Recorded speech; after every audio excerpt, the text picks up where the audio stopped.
Esse mando de campo foi sorteado. E aí funciona assim, se dá empate, não tem vantagem para ninguém, empate é pênalti, e aí a renda é dividida meio a meio, Corinthians e Avenida. E o vencedor, se houver vencedor nos 90 minutos, o vencedor fica com 60% da renda. Então, para o Avenida, se vencer a partida, além da classificação, tem uma renda robusta, maior do que poderia ter jogando em casa lá no Rio Grande do Sul. É interessante. É uma missão árdua, hein? Missão árdua. É difícil. O Avenida, a gente comentou aqui no intervalo, perdeu por 6 do Grêmio, mas colocou um time reserva, justamente porque estava focando na Copa do Brasil. Na Copa do Brasil contra o Guarani e conseguiu passar. Venceu o Guarani em Campinas, né? Ah, não, ao contrário, jogou em casa. Jogou em casa. Jogou em casa, então tinha que vencer. O Guarani jogava pelo empate. O Guarani jogava pelo empate, exato, perfeito. Fez o gol no finalzinho. E aí, então esse é o Avenida que o Corinthians vai enfrentar. E o nosso espião estatístico se debruçou sobre alguns números desse Corinthians que amanhã enfrenta o Avenida pela Copa do Brasil.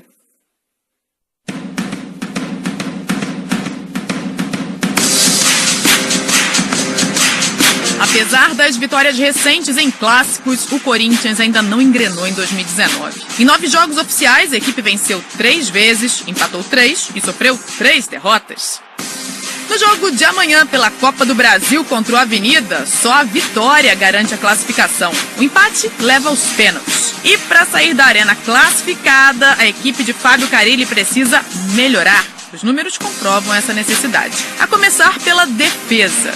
Neste ano, o Corinthians sofreu mais gols do que fez. E são as bolas levantadas na área que têm tirado o sono do torcedor. Cruzamento na área, bola ajeitada, Cássio desvio! Gol do RB Brasil! 8 dos 10 gols que a equipe levou vieram pelo alto. E o posicionamento nas bolas paradas também tem deixado a desejar. Bola cruzada e o Pablo desvia na primeira trave, na diagonal pro fundo do gol! Agora, com a bola rolando, o problema maior está no lado esquerdo. Todos os gols que o Corinthians sofreu foram por ali. Agora a tentativa do cruzamento na área, Cariús pra fora, gol! Esse ela belisca a trave e vai pra dentro do gol. No ataque, a experiência no ano passado no Fortaleza, onde foi artilheiro do Brasil, parece ter feito bem pro Gustavo. O centroavante começou a temporada fazendo jus ao apelido. Gustavo! Em 9 jogos oficiais, Gustavo balançou as redes 6 vezes e tem sido o principal nome do Corinthians até aqui. E olha que a gente nem tá contando desse gol aí, ó, no amistoso contra o Santos. A fase é tão boa que até de canela a bola entra. Gustavo, sem querer, curte a boa fase! Mas a grande arma do artilheiro do Corinthians é o cabeceio. E é pelo alto também que a equipe de Carille marca a maior parte dos gols. O garçom da equipe até aqui é Júnior Sornosa. Além do escanteio cobrado para o gol de Manuel no domingo contra o São Paulo, o equatoriano serviu Gustavo outras 3 vezes. Bola do Sornosa! Gol! A torcida corintiana espera que a dupla continue funcionando bem amanhã. Lisandra Trindade, o nosso peão estatístico, mostrando números do Corinthians. Destaque absoluto pro Gustavo, né? Claro que o Sornosa fundamental, porque é o rei de assistências desse time do Corinthians na temporada, mas o Gustavo acaba se destacando demais com esse número, com essa média elevada de gols, Grafite. A média elevada de gols do Gustavo é a média baixa do Corinthians, né? Como equipe, né? E o Gustavo se destacando, né? Assim, números, atuações, assim, é um jogador que se dedica bastante a nível tático também. E tá iluminado, né? Estamos vivendo um momento fenomenal, fazendo os gols. Destaque negativo também pro lado esquerdo do Corinthians, né? Onde a maioria dos gols saíram. Nasce ali. Então o Carille vai ter muito trabalho ainda para organizar essa equipe aí, porque o brasileiro, o sarrafo é mais alto, né? Como diz, né, Paulo? Mas eu gostei muito do crescimento do Corinthians, assim, dos times que principalmente comparando com o São Paulo. Você vê uma cara... Pela maneira que terminou o ano, exatamente, né? Isso. Você já vê uma cara jogando com o Pedrinho e com o Cleison do lado, o Sornosa mais centralizado, que é a posição que eu sempre falo, que ele joga, ali ele tem qualidade, por isso está aparecendo mais. O Jadson está com dores no joelho, vai ficar fora mais um tempo se tratando, tempo curto, mas provavelmente ele volta a ser titular, quando ele estiver recuperado fisicamente. Ele entraria onde? Na vaga centralizada ali do Sornosa? Eu acho que sim. Eu acho que os dois brigam. Eu acho muito difícil, na minha opinião, muito difícil jogar Jadson e Sornosa, principalmente jogando o Sornosa pro lado esquerdo. Ele não tem essa capacidade, é um grande jogador, mas não tem essa capacidade de fazer esse movimento de que os jogadores que jogam do lado têm que fazer. Então eu acredito muito que os dois brigam pelaquela posição. Lógico, o Jadson com mais moral na equipe, mas o Sornosa está crescendo muito naquela posição ali do meio. O Carille vai repetir o time que enfrentou o São Paulo no final de semana. Venceu por 2-1, mas não foi novamente, Grafite, vistoso. Não foi um futebol bem. O jogo teve um nível técnico bem baixo, né? As duas equipes ainda com muitas dificuldades na criação, para definir as jogadas. Eu acho que o Carille tem essa vontade de jogar com o Sornosa, ele já manifestou ainda, mas ainda ele está esperando essa adaptação ao Sornosa, jogar nesse esquema, aquele momento certo de cair pelo meio e não ficar só aberto. E ele tem essa qualidade no passe, na bola parada, mas eu acho que num momento assim o Corinthians tem que melhorar, assim, tem que melhorar alguns aspectos, e o Carille acho que está trabalhando para isso, né? Chama atenção a defesa não ser sólida, que é uma marca registrada do Corinthians, é uma marca registrada do trabalho do Carille no Corinthians. Não tomar muitos gols, e não é o que está acontecendo, né? Tomou mais gols do que marcou já nessa temporada 2019, e bola no alto, toda vez o torcedor fica ali com o friozinho na espinha. É o entrosamento, né? O posicionamento. O Manuel tá chegando agora. O Manuel vem de um clube também que ele não jogava com frequência. Isso pesa também.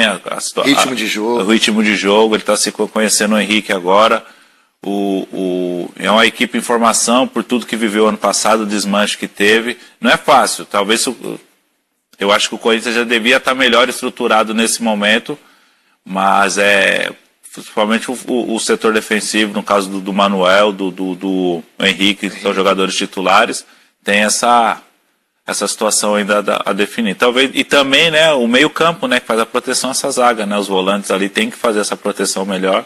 Os laterais têm que evitar os cruzamentos. Que se está tomando muito gol, tá tomando muito gol de cabeça. Primeiro pau ali, né? Encurta ali nos alas. Bola baixa. Então, se encurtar e evitar o cruzamento, vai forçar os caras a voltar ao jogo. E pelo meio essa questão de onde nasce também a jogada, Isso, onde nasce a jogada. Se você tem uma deficiência na bola aérea dentro da área, tem que primeiro evitar que se cruze na área. Ou pelo menos, né, tentar não deixar o cara cruzar tão bem, tão livre, para que o cara possa finalizar. Paulo, essa dupla, Manuel e Henrique, o Carille falou na última entrevista coletiva, nesse momento eu trabalho com essa dupla. Tá chegando o Bruno Mendes, fez os primeiros treinos com a camisa do Corinthians, ainda não foi oficialmente apresentado.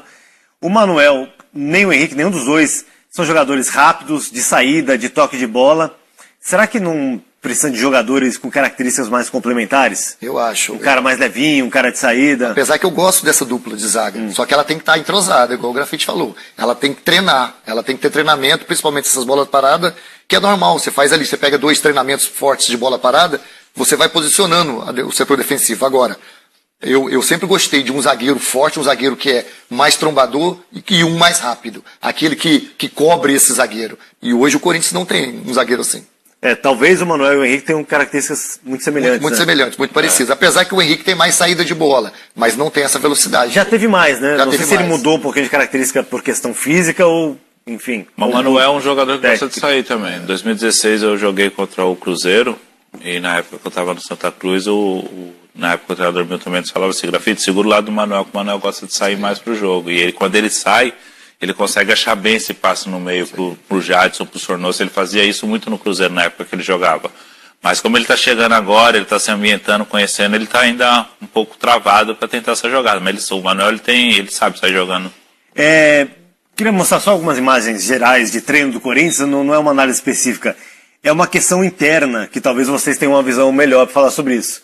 Bozelli chegou super valorizado, mas não tem como o cara entrar no lugar do Gustavo. Se o Carille entende que os dois ocupam a mesma posição, não dá pra você tirar o Gustavo do time em hipótese nenhuma, certo? O cara que tá fazendo gol com essa média dele.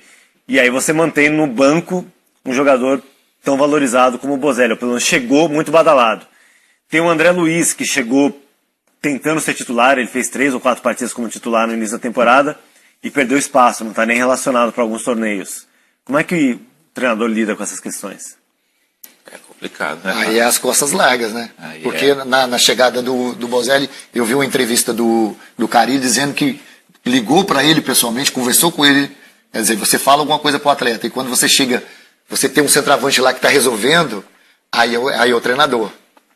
Assim, todos sabem que o Bozelli veio para jogar, o Wagner Love veio para jogar, só que nós temos o Corinthians, né, se o treinador está lá, que tem um centroavante que está fazendo a diferença, não só nas partes de gol. Eu acho que o Gustavo, além de fazer os gols, está segurando a bola bem, está protegendo bem, está lutando. Então é um cara que está nas graças da torcida. Como é que você tira um atacante que está fazendo gols? E para brigar por uma posição de lado ali no ataque, a concorrência está grande ali também, né? E tem Pedrinho, o próprio André Luiz, que não está conseguindo. Agora, O Cleison foi o primeiro jogo dele agora. Cleison. O Romero, que ainda não renovou, por isso não está relacionado. Renovou, mas caso na renovação volta, e é um jogador que o Carille gosta, que é um jogador que nos últimos anos aí é uma peça importante no esquema do Corinthians. É difícil, né? Porque quando houve a contratação do Bozelli e estava nas conversas com o Wagner Love, o Gustavo até então era uma incógnita. Como é que o Gustavo vai voltar? Ele teve um ano passado bem no Fortaleza, mas não sabia se ele ia se firmar no Corinthians, e ele se firmou. É mais ou menos o que aconteceu o ano de 2017 com o Jô, né? Eles trouxeram o Casim, né? Que veio do Curitiba, chegou titular, o Jô chegou um pouco fora de forma, quando o Jô entrou, começou a fazer gols e é difícil. Depois que a temporada começou,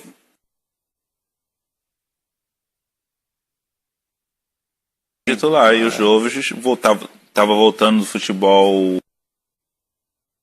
Encaixa, ele sabe, ele jogou nessa área. Aí é complicado isso aí. Só se o Gustavo for vendido aí no meio do ano, o Bozelli começa a jogar. Aí a bola bate na canela e entra. Você viu o último gol dele contra o São Paulo. Quando a fase é ruim, bate ele, às vezes, quando a fase é ruim, ele bate bem na bola, a bola pega no outro zagueiro, sai. E outra. Na sua entrevista com o Ricardo, aquele lance em Curitiba, na arena, que ele enche o pé, quase dentro do gol, ele fala, tava numa seca, queria encher o pé. Ele perdeu um pênalti naquele jogo. Naquele mesmo jogo? Naquele jogo ele perdeu um pênalti. Mas o Gustavo é o seguinte, é aquele negócio que nós falamos semanas atrás aqui sobre o clássico. O Casagrande falou que o clássico define muita coisa. O jogador sobe de patamar em clássico. E o Gustavo já marcou o gol da vitória contra o São Paulo. E contra o Palmeiras o gol não foi dele, mas a defesa que o Everton fez. Tirou a bola praticamente dentro do gol. Sobe o patamar, né? Não só do treinador, mas da torcida. Então, ele já é o intocável da equipe. Hoje é o Gustavo. Exatamente. Virou, né? Junto com o Fagner e o Jadson, que não vem jogando, e o Cássio, os intocáveis da equipe. Pode ser. Estou pensando aqui os nomes. São eles só, né? Então. Talvez nem o Jadson tanto, né? O Jadson agora com esse crescimento do Sornosa. O Carille deu uma entrevista 2 semanas atrás e falou que era o Henrique e os outros estavam brigando por posição. Hoje já mudou o discurso dele, você viu? Ele já mudou. Hoje eu estou trabalhando com o que eu tenho. Ou seja, essa é minha dupla. Hoje é minha dupla porque é o que eu tenho, tá? Ele já começa a ver a possibilidade de mudar alguma coisa no futuro. E o Sornosa disse que gostou da forma como ele jogou contra o São Paulo, mas disse que ainda não está tão pronto ainda para entregar para o Carille tudo que ele pode fazer. Vamos ouvir o que disse o Sornosa depois do treino de hoje. A gente está procurando, né, fazer o melhor em cada jogo. 40. E muito difícil quando jogamos contra times chamados pequenos. A gente tem que procurar sempre fazer o melhor, respeitando o time agora da Avenida, fazer um grande jogo, procurar respeitar o rival. É claro, né, que ainda não estou adaptado 100%, mas estou procurando sempre dar o meu melhor para ajudar a todos meus companheiros. O professor está contente por o trabalho que estou fazendo, mas falta para chegar ao nível que eu quero. Sornosa, equatoriano, em bom português, já está bem adaptado ao Brasil, tanto que entende que o Corinthians tem dificuldade contra o que ele chamou de time pequenos, entre aspas, questão de ser respeitoso. E isso é um problema do Corinthians que já tem uma década, mais ou menos. Quando pega um time que não sai para o jogo... Esse ano está sendo um problema grande quando o Corinthians tem que propor o jogo. Quando ele precisou propor o jogo, ele teve dificuldade. Contra o Palmeiras, ele não teve a condição de propor tanto jogo, ele já teve um desempenho melhor. Contra o São Paulo já teve um desempenho melhor, porque o São Paulo teve mais posse de bola, mas quando ele tem que propor o jogo, foi contra o Red Bull, foi contra o jogo que ele empatou em casa, Eu não recordo o nome, os 3 últimos jogos que o Corinthians fez em casa, ele teve dificuldade contra a equipe de menores. Contra o Ferroviário pela Copa do Brasil. Ferroviário também ele teve dificuldade, então ele tem essa dificuldade para propor o jogo. Foi uma classificação sofrida, né? O Ferroviário impôs muita dificuldade ao Corinthians. Mas os times do Carilha, né? Se a gente for lembrar bem, o time de 2017 também não propunha muito jogo. Era um time que era mais, né, no contra-ataque, na alta velocidade. Então, assim, ele sempre teve essa dificuldade em propor jogo. O time do Corinthians é assim. E tanto que a torcida até já aprendeu um pouco, né, a sofrer com esse tipo de jogo. Eu acredito que o Corinthians vai crescer muito pelos jogadores que tem, pela qualidade que tem, mas eu não vejo o Corinthians contra outras equipes também propondo o jogo. Eu vejo o Corinthians daquela maneira de 2017 que ele foi campeão. O Corinthians só joga bem realmente clássico. Bem assim, né? Consegue o resultado. Nenhum jogo foi brilhante. Você pode achar os méritos de tudo que funcionou, mas não são jogos vistosos. Que é a maneira que ele deixa a equipe do outro lado jogar e ele vai nesse contra-ataque, que ele gosta. O Corinthians gosta, sempre jogou assim. Desde a época do Carilli pra cá, né? Até um pouquinho do Tite, até do próprio Tite, também era assim, era 1-0, 2-1. É um time que não é de ficar com a bola, né? Não é de atacar muito, mas quando ataca certeiro. Paulo, só que o Grafite, numa gravação, ele entregou assim, a programação que ele gostava de assistir à noite, assim, na televisão. A gente vai mostrar daqui a pouco. Depois do intervalo, vamos falar mais de Copa do Brasil. O Vasco já está no Espírito Santo para mais um desafio.